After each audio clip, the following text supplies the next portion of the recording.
To resist what? To resist this authoritarian government. Because when things become more authoritarian, people go to fear and ignorance. Basically, about a year ago, CETA announced a number of projects for Canadian NGOs like Plan Canada, World Vision. The declaration calls for improvements to housing and schools on reserves. It also calls for an immediate meeting between the Crown, the federal and provincial governments, and all First Nations to discuss treaty and non-treaty related relationships. Spence launched the hunger strike in December to pressure the government into meeting the Aboriginals' demands. Some people argue there's a certain kind of irony to that, because after the earthquake, wasn't it Canada, the United States, and the UN that kind of made sure that Haitian society returned to what it had been pre-earthquake, that the elites remained. Oh, and welcome to another show. I'm Darren Howard. And I'm Robert Nisbet. This is a great way to start your weekend because we're smiling, we're mocking Stephen Harper, and making sure you get informed about the side of the news is not carrying. You know, things like our mining interests taking precedence over human rights. Vic Taves getting upset about pizza in prisons. For charity? Yes, we can't have that. And of course, we're going to be talking about FIPA. Yes, indeed, the fact that you can get sued and pay off that bill, all because there was 60 seconds of debate over one of the most important trade negotiations this country has ever undergone. There was that much debate? 60 whole seconds in Parliament. Wow. I'm impressed. You can be impressed too. Remember, we're the guys that don't make commercials saying that you can trust us. We're the guys that say question what we're talking about. Radio Free Canada. Here's our favorite guy, Mr. Rick Mercer, talking about our public safety minister.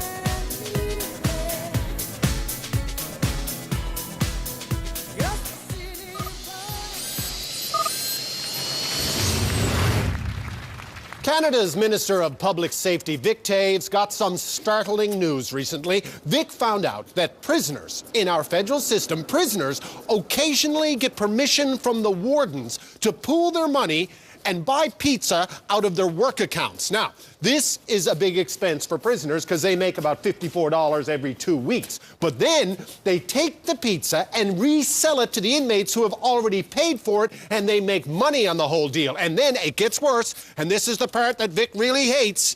They take that money and they give it to charity.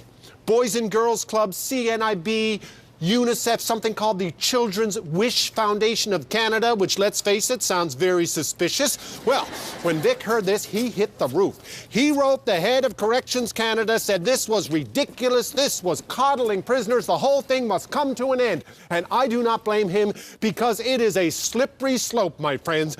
If there are prisoners out there raising money for school lunch programs, that is coming dangerously close to contributing to society. God knows where that type of behavior might end. Next thing you know, they might start obeying laws, and you know where that leads? Paying taxes. I feel bad for Vic. I really do. There are a lot of problems in prison, and he's got to deal with them. There's drugs, violence, gangs, and now this. Evidence that the desire to do good can exist in the most horrible of places. Well, not anymore, my friends. Not in this country. Time to nip that in the bud. Charity starts at home, but it stops with Vic. And that's what we're encouraging you to do. Don't stop believing, because activism is working, fascism is losing, and we're here to talk about it. And fascism is making a fool of itself all over the news. Yeah, it's amazing. They actually think that we believe their BS. That's not going to happen. No.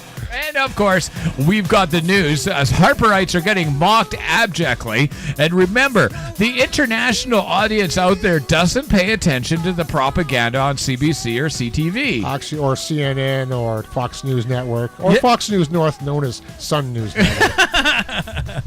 It always made me wonder why the Harper government got their hate speech law put through. That's, Well, it's so people like Ezra Levant could be on the air. There you go. Okay, make sure you get informed about what's going on. Pay attention to the fact that we got censored by Castanet with our video, Police Brutality Kelowna, Jeff Mantler, and CHBC News. Is that just a case of correcting misinformation? I don't know. It kind of makes you wonder who they really work for. Yeah, Castanet, of course, suffering underneath the boycotts that we're putting in place right now.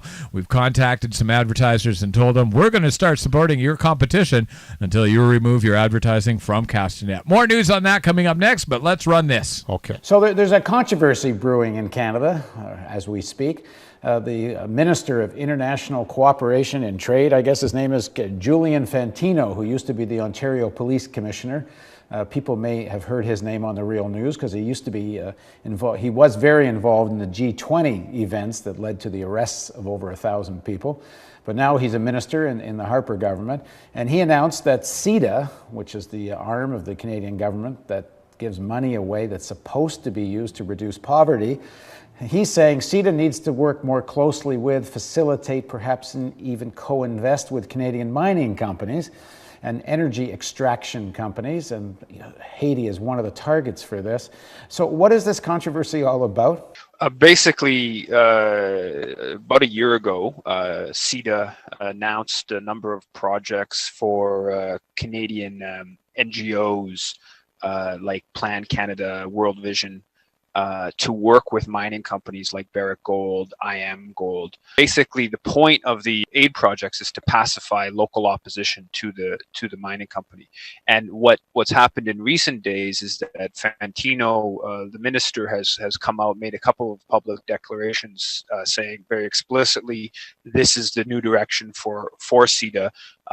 These previous projects were announced about a year ago, and there's been a fair bit of controversy about them.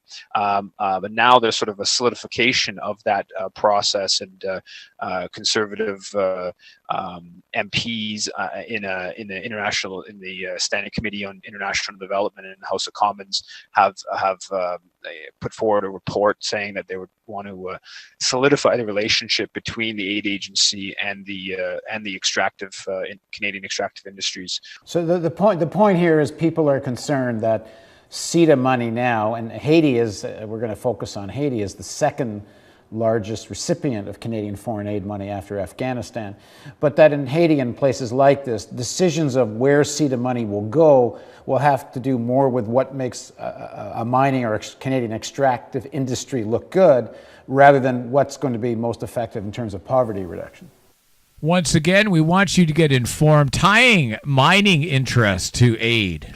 And that's our tax dollars that go out to foreign aid, and they're using that money to further the aims of the extractive companies. Yeah, just like Idle No More is pointing out, sure, they give you checks and they give you money, supposedly give you enough money, but they make you use their corporations, so you don't really get the money. They're just funding their own corporations. Yeah, and all over Central America and the Caribbean, people are still suffering from the effects of earthquakes and hurricanes. Yeah, and then we've got people like Don Cherry, who has no right being stipulated as a news reporter, spouting off on Twitter and proving, people are calling Don Cherry racist. Well, he is a racist. Do you think so? Is that your opinion? That's my opinion of him. Okay. I get you on that one because I listen to him, and I know he'll blow hard when I see it. Oh, yeah, I know. The guy grew up with a silver spoon in his mouth. I know, and he's got no relation. Let's run this and talk about security over cholera.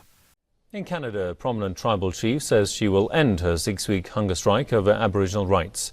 Teresa Spence made the decision after opposition parties and Indigenous leaders signed a declaration spelling out 13 specific demands they will present to the government. The declaration calls for improvements to housing and schools on reserves. It also calls for an immediate meeting between the Crown, the federal and provincial governments, and all First Nations to discuss treaty and non-treaty related relationships. Spence launched the hunger strike in December to pressure the government into meeting the Aboriginals' demands. The decision spurred a grassroots protest across the country.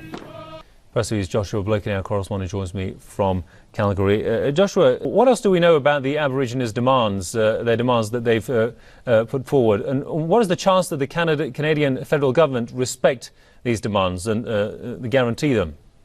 Canada's Aboriginals would like to envisage a Canada which would be consistent with Canadian law, incidentally, that exists like the European Union, where Aboriginals relate to Canada, to the Crown, to the Canadian state on a nation-to-nation basis. And that is the crux of this 13-point demand. It's yet to be seen whether the Harper government will respond to them or will continue to kowtow to the interests of resource companies who profit lucratively from the despoilation of the resources that lie in the hinterland in Canada, underneath the historic territories of Canada's Indigenous peoples. Indeed. Press TV's Joshua Blake, now correspondent reporting from Calgary there. Joshua, thanks.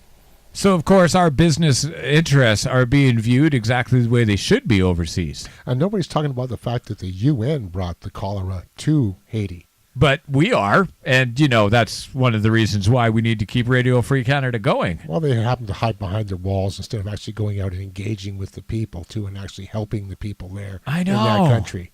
You're only helping out the elite, and that's what happens when funding goes out there. And then you have mock funding programs where 90% administration, 10% goes out there. Make sure you do your research when you dial 1-800-GIVE to the crying person. Exactly, and that's our tax dollars going out to foreign aid that we have to be talking about. Yeah, and we need to aid people with foreign we need to aid third world countries with technology, not bank loans. Okay? It's as simple as that. It's kind of like getting a loan from the World Bank. But anyway, that's another story. Okay, so what do you got for me here, brother? Well, apparently Harper's had a fairly few things to say about the Latin American situation as well. Has he? You know what? He seems to have a lot to say about anything except poverty solutions in Canada. This is another interview with Mr. Eve Engler, the author of The Ugly Canadian. Okay.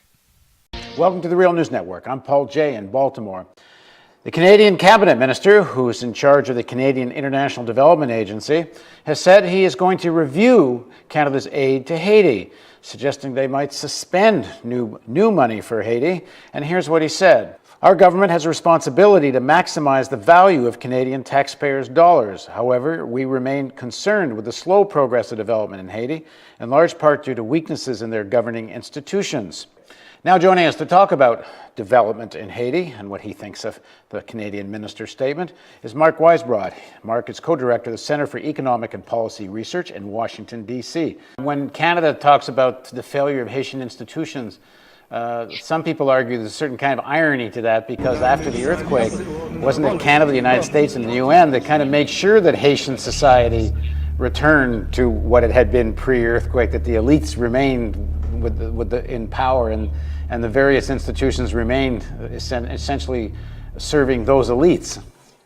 Well, it's worse than that. I mean, why don't they have a government? Because, the U.S. and Canada and France have, overthrew the last democratically elected government in 2004. And that's when they brought in the UN troops. And I should say, a lot of people think the UN troops that brought the cholera to Haiti actually came in after the earthquake to help. But that isn't true. They actually came in after the coup. And that's, of course, the fundamental problem. And then you look at these troops who were never invited there. Then they bring this deadly disease and they're eating up, most of enormous amounts of money. So the money is there. They're using it to maintain this troop presence, to basically occupy this country. So this is one of the terrible ironies of the international community running around and blaming the Haitians for the mess that they have created. All right, thanks for joining us, Mark. Thank you. And thank you for joining us on the Real News Network.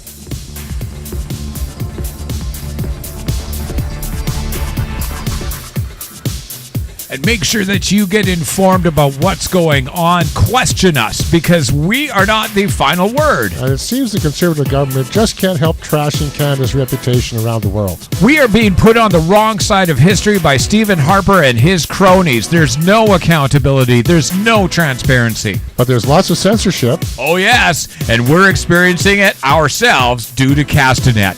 Please get informed. Watch our video Censorship on YouTube right now. And join us as we start our $15,000 Freedom of Speech Fund and we start fighting Castanet for illegally taking our video down. I'm Darren Howard. And I'm Robert Nisbet. And this is Radio Free Canada. You know it. Thanks for joining the winning team.